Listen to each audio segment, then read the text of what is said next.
चैत्र नवरात्रि के अवसर पर बड़वानी जिले से लगे महाराष्ट्र के शहादा में 1 अप्रैल से शिव महापुराण कथा का आयोजन शुरू होने जा रहा है, जहां प्रसिद्ध कथावाचक सीहोर वाली पंडित प्रदीप मिश्रा की मुखारबिंद से शिव भक्त कथा का लाभ उठाएंगे। शिव महापुराण कथा को लेकर श्रद्धालुओं में खासा उत्साह देखा जा रहा है और 4 दिन पहले से कथा स्थल पहुंच गए। पंडित प्रदीप मिश्रा की शिव महापुराण कथा का शुभारंभ शहादा में 1 अप्रैल को होने जा रहा है, जिसको लेकर तैयारियों का अंतिम रूप दिया जा रहा है, जहां 4 दिन पहले से ही लोगों ने यहां अपनी जगह संभालना शुरू कर दी है। बनाए जा रहे पंडाल में 10 लाख लोगों के बैठने की व्यवस्था की गई। पंडित प्रदीप मिश्रा के शिव पुराण को लेकर महाराष्ट्र में उत्सुकता अत्यधिक है। बड़ी संख्या में श्रद्धालुओं के इकट्ठे होने का अनुमान है, जिसको लेकर की जाने वाली व्यवस्थाओं को लेकर प्रशासन के साथ साथ आयोजन समिति के सदस्य पूरी तरीके से सक्रिय है। शिव महापुराण के लिए शहादा के महिदा रोड पर 125 एकड़ में बने पंडाल में शिव महापुराण का आयोजन होना है। आयोजन समिति द्वारा भोजन आदि की व्यवस्थाओं का अंतिम रूप दिया जा रहा है। शिव महापुराण को लेकर लोगों में काफी उत्सुकता है और बड़ी संख्या में लोगों के शिव महापुराण में उपस्थित होने का अनुमान है, जिसके चलते व्यवस्थाओं को लेकर 10,000 स्वयंसेवकों की टीम बनाई गई है, जो पार्किंग, भोजन, पंडाल आदि व्यवस्थाओं को देख रही है। आयोजन समिति के प्रमुख शहादा क्षेत्र के विधायक राजेश पाड़वे ने मीडिया से चर्चा करते हुए बताया कि शिव महापुराण कथा को लेकर भव्य तैयारी की गई है।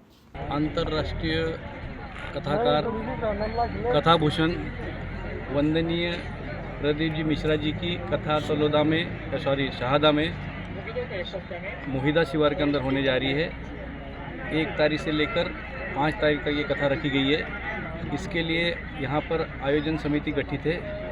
आयोजन समिति में मकरंद जी पाटिल साहब है, फिर जादव जी है, मोतीलाल जैन है, फिर गोयल जी है, रुपेश जी जादव है, हमारे डॉक्टर शशिकांत वाणी है, अजय भैया परदेसी है, जीतू माली है और गौरव जी वाणी है और काफ़ी सारे उसमें जो समिति है उसमें सभी समिति के सदस्यों ने पूरी मेहनत से और यहाँ के मोहिदा शिवार के सरपंच है और उनके गांव के लोगों ने जिस दिन से कथा का आयोजन का यहाँ पर अनाउंस हुआ है उसी दिन से पूरे वहाँ गांव के लोग हैं, यहाँ परिसर के लोग हैं, सब वो ये मैदान में उतर गए हैं।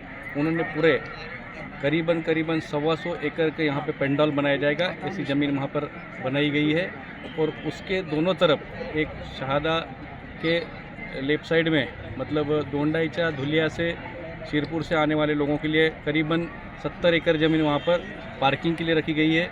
आने के लिए रास्ते वहाँ से अलग है और दूसरा जो पार्किंग है वो इस तरफ लोनखेड़ा तरफ रखा गया। वहाँ भी करीबन 70 से 80 एकड़ ज़मीन वहाँ पर है, वहाँ पे पार्किंग रखी जाएगी। वहाँ से आने के लिए काफ़ी सारे रास्ते और शहर में से आने वाले जो लोग हैं उनके लिए आने के लिए मोहिदा का जो मेन रोड है और काफ़ी सारे रास्ते वहाँ पे एक्सेस है, इसलिए भीड़ कहीं एक जगह पे होने की कोई गुंजाइश नहीं है। चारों तरफ से रास्ते होने की एक्सेस होने की वजह से भीड़ को ज़्यादा यहाँ पे तकलीफ होगी नहीं और पेंडाल तक चारों तरफ की पार्किंग से पेंडाल तक पहुँचने के लिए ज़्यादा से ज़्यादा आधा किलोमीटर या 1 किलोमीटर हो सकता है, ऐसी व्यवस्था हमने रखी है।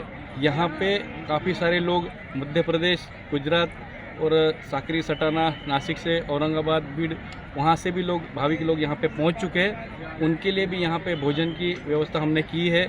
करीबन हमने ऐसा रखा है कि ज़्यादा से ज़्यादा 50,000 लोग यहाँ पे रात को रहने के लिए होंगे पेंडाल के अंदर। उनके लिए शौचालय की व्यवस्था है, पानी की व्यवस्था है, नहाने की व्यवस्था है और भोजन की व्यवस्था भी हमने रखी है। बहुत सारा यहाँ लोगों ने मेहनत करके यहाँ के जो भी अभी हमने यहाँ पे जो भी स्वयंसेवक है उनको करीबन 8 से 9,000 स्वयंसेवकों को हमने आईडी यहाँ पे इशू की गई है।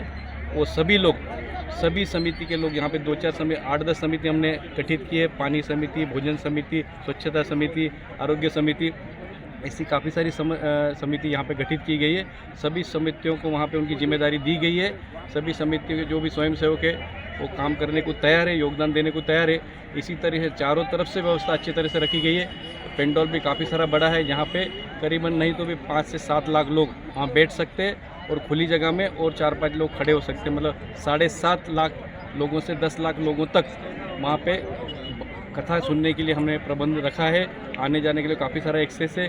चारों तरफ पानी पीने की व्यवस्था हमने रखी है। वहाँ पे आरोग्य को लेकर के हमने आईसीयू तक के हमने वहाँ पर रखा गया है। मेडिकल ऑफिसर जो भी यहाँ के जो डॉक्टर है शहादा के, वो डॉक्टर करीबन 26 डॉक्टर है, उन्होंने भी बड़ा योगदान यहाँ पर दिया है। एक पेंडोल रखा, उसमें 24 घंटा वो वहाँ पे जो भी सनस्ट्रोक हो सकता है, गर्मी में कुछ हो सकता है, उसको लेकर के उन्होंने वैसा प्रबंध किया गया है। इसी तरीके से गवर्नमेंट की तरफ से भी रखा गया है। इलेक्ट्रिसिटी के लिए भी हमने वहाँ पे महावितरण की ओर से काफ़ी सारे जनरेटर्स को लेकर के नए नए ट्रांसफर बिठा के इलेक्ट्रिसिटी को कोई दिक्कत न हो, ऐसी व्यवस्था हमने यहाँ पे रखी है। इसलिए मुझे लगता है कि यहाँ पे अभी तक के जहाँ जहाँ कथा हुई है वहाँ पे जो भी कमियाँ रही है वो पूरी करने की हमने वहाँ पे कोशिश की है। फिलहाल हम मौजूद हैं शहादा में होने वाली शिव कथा के प्रांगण में, जहाँ पर कि बड़ी ही विश्व स्तरीय यहाँ पर जो आयोजन किया जा रहा है, जहाँ पर कि पंडित मिश्रा जी कथा वाचन के लिए परसों से यहाँ पर आएंगे। 5 दिवसीय कथा का आयोजन यहाँ पर किया जा रहा है, जिनकी व्यवस्थाओं को लेकर अंतिम रूप आप मेरे पीछे देख सकते हैं दिया जा रहा है। उनके लिए जो कथा के लिए जो स्टेज बना है वो मेरे पीछे आप देख सकते हैं। अभी से जो भक्तगण हैं वो कथा श्रवण के लिए दूर दूर से अपनी जगह यहाँ पर संभाल रहे हैं, जिससे कि उन्हें कथा का श्रवण आसानी से हो। बड़ी ही विशाल व्यवस्था यहाँ पर की गई है। खाने के लिए अलग से पंडाल मेरी बाई और दाई ओर बनाया गया है। वहीं पार्किंग की 2 जगह व्यवस्था की गई है। दोंडाईचा, धुलिया, शिरपुर और नासिक तरफ से आने वाले जो भक्तगण हैं उनके लिए शहादा के लेफ्ट साइड में पार्किंग है। मध्य प्रदेश और गुजरात से आने वाले लोगों के लिए मेरे राइट साइड में यहाँ पर पार्किंग बनाई गई है, जिसकी व्यवस्था बड़ी ही काफ़ी सुंदर तरीके से की गई है। लगभग 1 किलोमीटर चलने के बाद में यहाँ पर सारी सुविधाएं प्राप्त होने वाली है।